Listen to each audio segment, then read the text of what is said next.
Sir చెప్పండి అసలు అంత్యక్రియలు ఏ టైంలో జరిగాయి ఏంటి? సోమవారం రోజు నైటు 11, 11:30 అంతవరకు అంత్యక్రియలు జరిగినాయి. అంటే ఎప్పుడు తీసుకొచ్చారు? బాడీకి సంబంధించి కావచ్చు, అక్కడ మార్చరీ టైంలో, అక్కడ పోస్ట్ మార్టం ఏ టైం జరిగింది?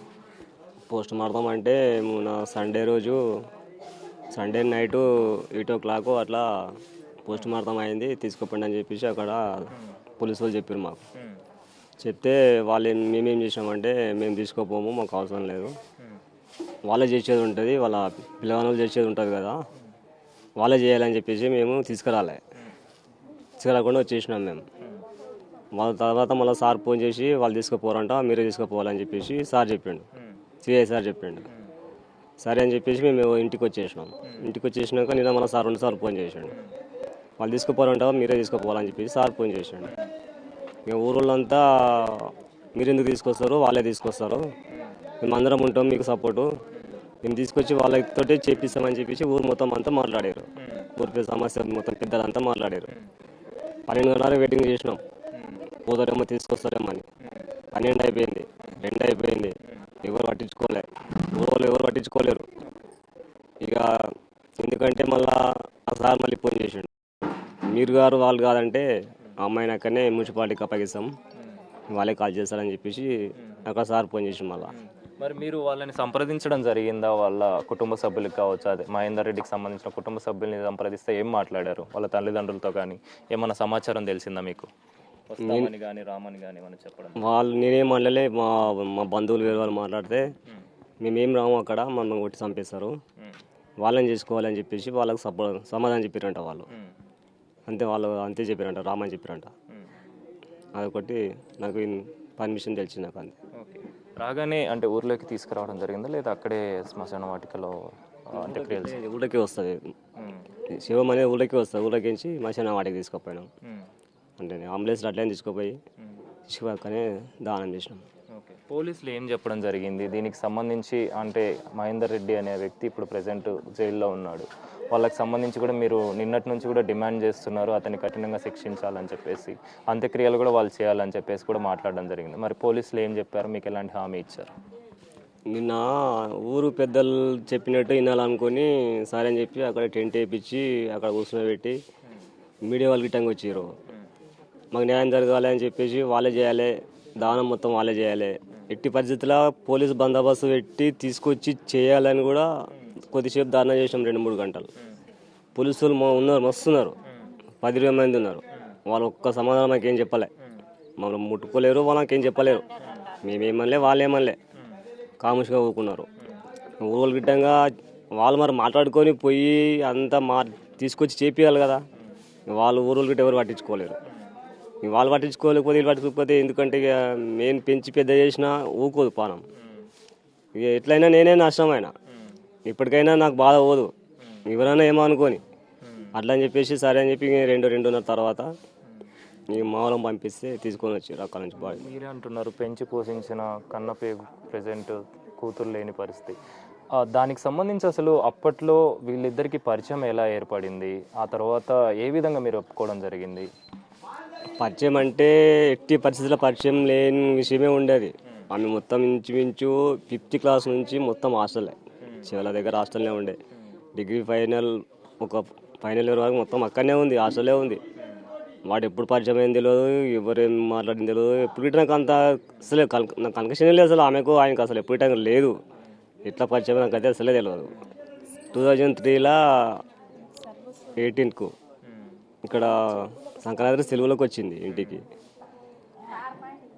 వస్తే మళ్ళీ 18కు కాలేజీ స్టార్ట్ అక్కడ. 18 నైట్కే తీసుకొని పెళ్లి చేసుకున్నా అక్కడ, నాకు ఇష్టం లేకుండే.